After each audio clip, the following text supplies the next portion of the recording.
In this video, we're going to be unboxing the Canon G7X Mark III.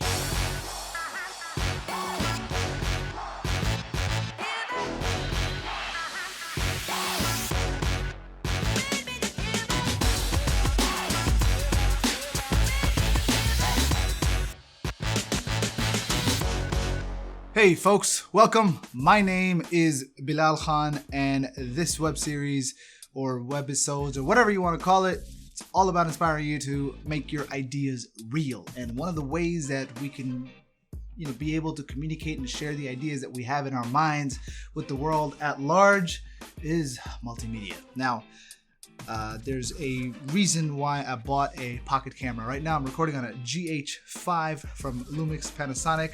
I also happen to have a classic Canon EOS M Mark, first one actually, from like 2012, 2013. I've got Magic Lantern on this bad boy. It's beautiful. However, when stepping up from like 1080p RAW, when it comes to going to like 2.5K or 4K, there's a 3x crop. 3x.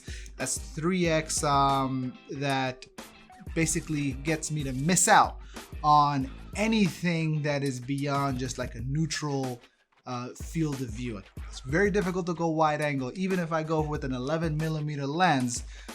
With a 3x, that's 33 millimeters, and actually with a 1.1x, comes close to like a 35 millimeter at 11, right? 11 is supposed to be super ultra wide, right? Anyway, so that's why I got the GH4. But the challenge with the GH4 is that thing is huge, right? And like, you see how big this thing is?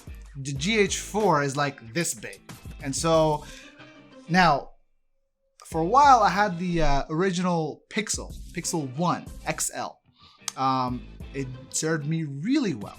And along with that, I also used my GoPro, which is recording right up here. And so, but the challenge that comes into play is just like, I want to be able to vlog regularly, have a mic input. With the GoPro, it's good for certain occasions, but again, I don't have that versatility to being able to, like this is super ultra wide. It's the exact opposite of going raw on this, and plus this thing only has 1080p. It's very limited in terms of what it can do in terms of frame rates. If I want to go beyond that, then it's a challenge because there's a lot more. The process of post-producing it is a lot more involved. So how do you get around that?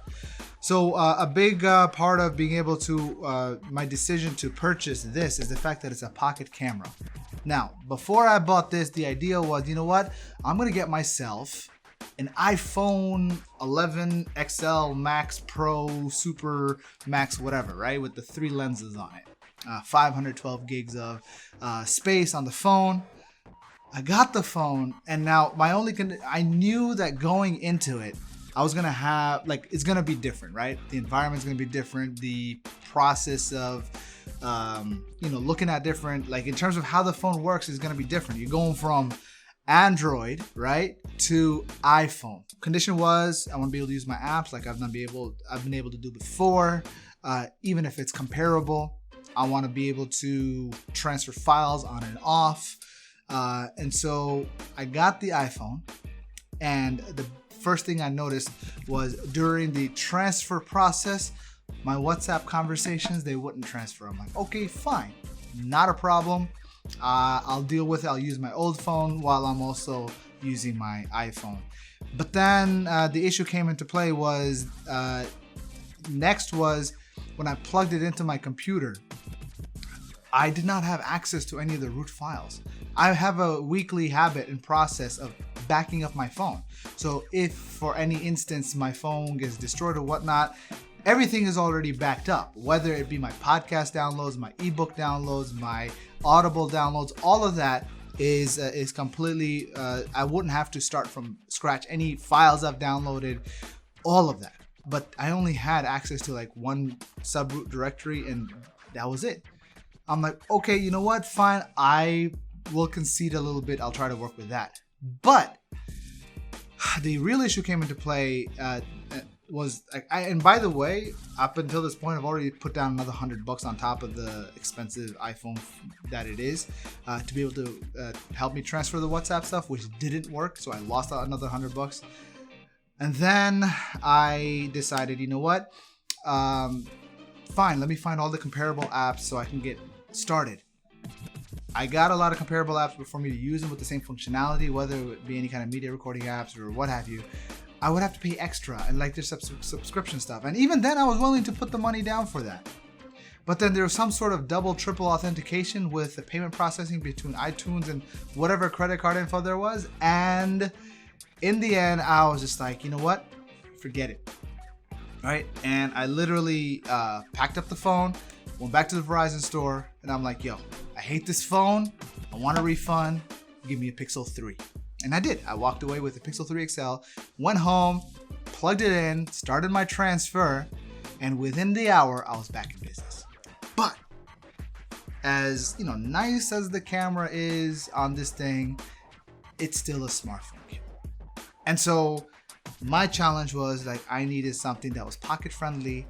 And so that's when I started doing some research. And it came down to a decision between buying the new Canon, G7X Mark III, or the Sony RX100 Mark VII. The key thing between both of these phones, both of these cameras that came out around the same time, the key common factor was that they both finally included a mic input. And that for me was like, you know what, that's what I want. Because my phone has a mic input, albeit through the USB jack. The Pixel had a mic input through the, through the headphone jack, which the Pixel 3 does not have.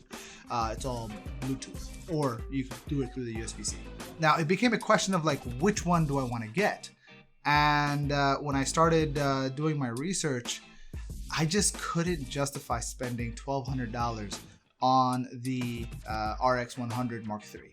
The cost of my Pixel and the Canon together was still cheaper than the iPhone. And this thing blows any, just by default, because it's a dedicated camera, blows any camera, smartphone camera out of the water. And so that is why I ended up purchasing this. And so this video here is all about doing the unboxing for. So let's get started with this. Open, bam.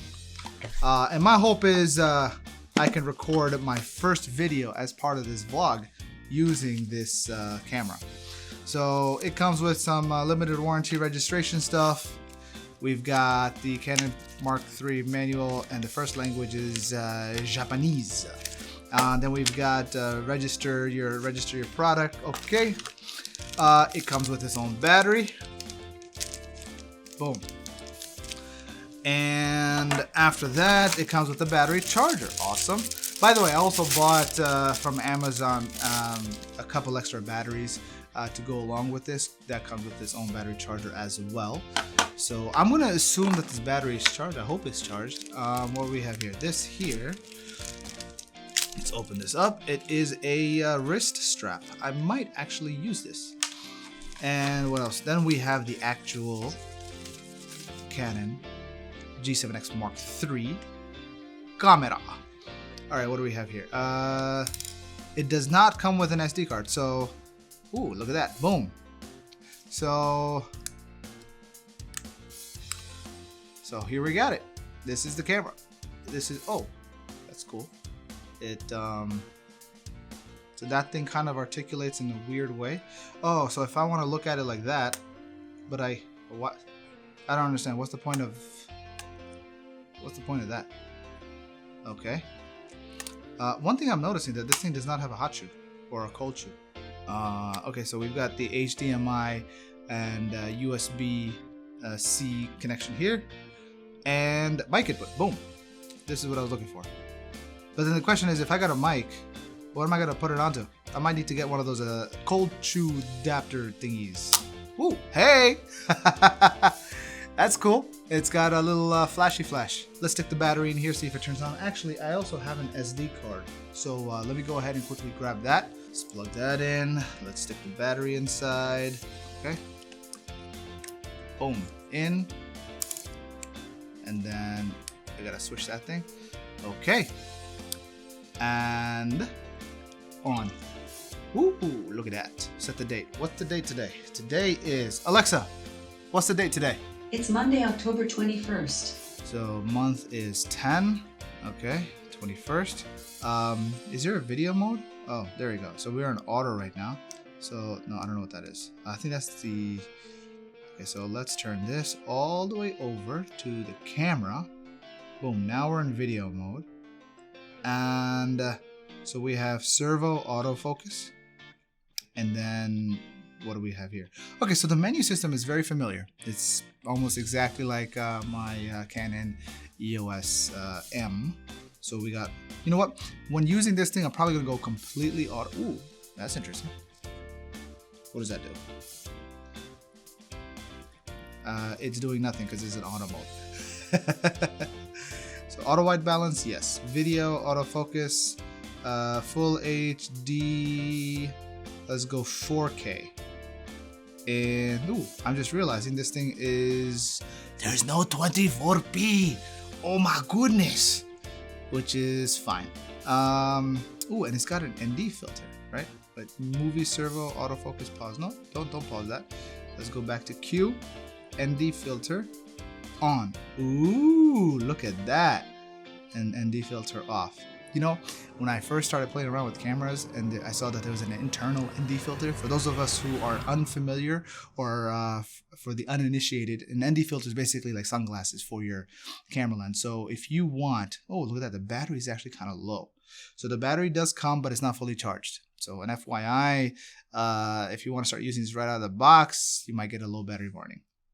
Unless it was fully charged, and that's how long the battery lasts, which I don't really think is the case, but we'll see. Let's see, Q.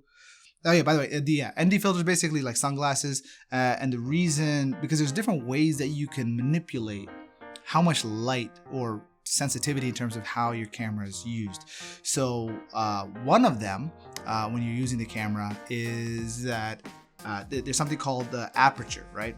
Aperture is essentially the lens on the inside, like the iris, basically how your eyes are. Like, you ever do that trick where you close your eyes and then you shine a light right there, and then you open your eyes and you see your pupils go big and then go boom, right?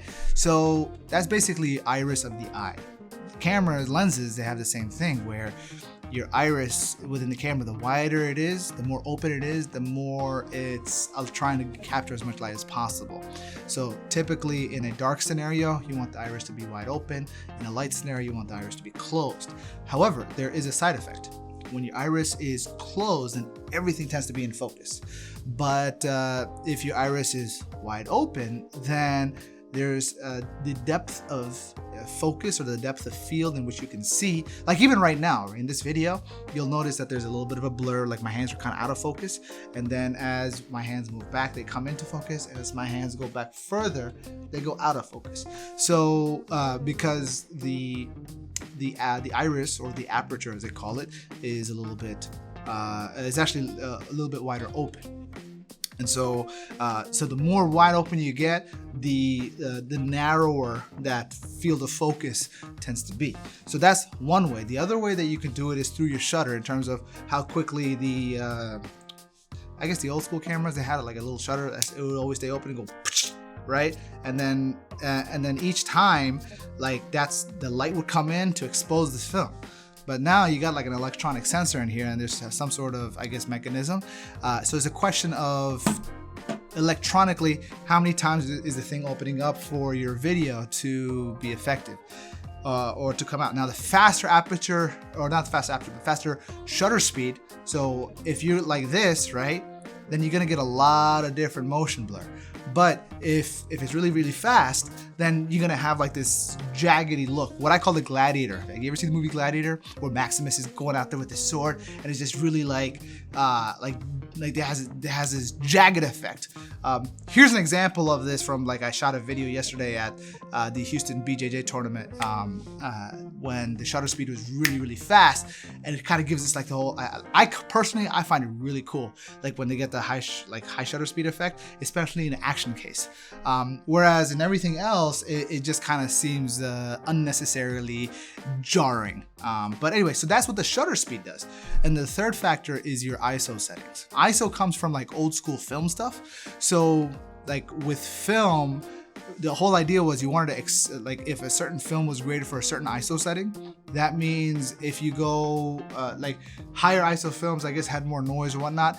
Electronically, these things kind of have the same setup, where higher ISO above whatever the native ISO for the camera is. I don't know what the native ISO for the G7X Mark III is. If you know, leave it in the comments below. Like, I know on the EOS M, the native ISO is 100. So if you want to get the highest level of dynamic range, meaning your brightness and your darkness and everything in between, to be able to capture as much as that with the minimum amount of, you know, distortion in terms of noise and stuff, then you want to shoot at your native ISO. But each camera has a different native ISO. EOS M has a native ISO of 100. The the GH5 that I'm recording on right now has a native ISO of 400. I'm assuming it's 100 on this, but anyway, the closer you are to the native ISO, the less typically the less noise that you're gonna have. And so those are the three things that you would typically manipulate in terms of getting the. Oh, this thing turned off. I ran out of battery. So I guess that completes the. You know, let me turn it back on. Let's see if I can get some footage here. So boom, now we are recording. Everything is auto. I think we're recording, right? Is it recording? I don't know. Let's see. Let's try that again. There we go. Now we're recording. Okay. So really low battery. I don't know what this is gonna look like, but this is essentially going to be my cell phone camera. So is it in focus? Is it in focus? Is it in focus? I don't know. Oh wait, I got a flippy screen, right? Oh, there you go. Ha! I forgot about that. But yeah, here we go. This is the completion of the unboxing of the Canon G7X Mark III. No mic input right now, but we'll see. Yeah, those are my nunchucks, if you're in case you're wondering. They're not a very good self-defense tool, but they're great cardio. Anyway, so yeah, this is where we're at. And the battery's dead. Boom, done. I guess that concludes the unboxing of this video. I hope you found this video to be educational in terms of understanding how, you know, why. Oh, by the way, one thing I don't understand. It's like these phone companies and these camera companies, they gotta team up. Like, why can't we do this? Boom, right? And you get yourself a nice big flippy screen, and then it goes bam, right? And at the same time, you got a, you know, awesome camera, right? And then and it's always like set and ready to go, and you've got the software of your phone. Like, why don't they do that? Like, why do we have to go with these cheesy? Like, why do we have to go with these cheesy lenses? I mean, you know, I know they've made some great advancements, but like, I wouldn't mind a little bit more thickness at all. I just don't understand. Why don't they do that? This would be awesome. Like, I would gladly pay $2,000 for a flagship phone and a flagship pocket camera combo. And plus you get a bigger screen. So, in fact, if I were to get a flagship phone combo, then I wouldn't mind getting a smaller phone, so that, you know, it's more appropriate. But even then, if you have more real estate, like, you could probably still thin this out a little bit, and still get everything. I don't know. We'll see. But this is my dedicated camera for my Pixel smartphone. That's it, guys. This is it. Hope you enjoyed. Hope you benefited. I'll see you soon.